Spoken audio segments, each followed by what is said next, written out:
Tile work may look simple at first glance, but it's the intricate details that set professional craftsmen apart.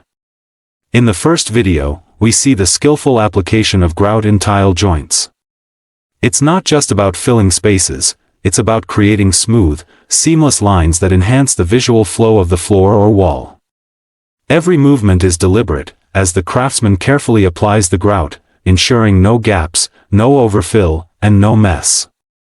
The result is a clean, polished finish that not only strengthens the tile installation but elevates the entire room. Then, in the second video, the craftsman tackles a more complex issue, handling a difficult corner, the junction where three lines meet.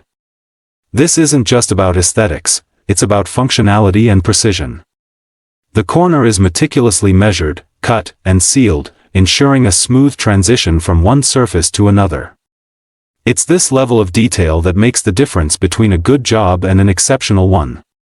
In both videos, what stands out is the dedication to craftsmanship.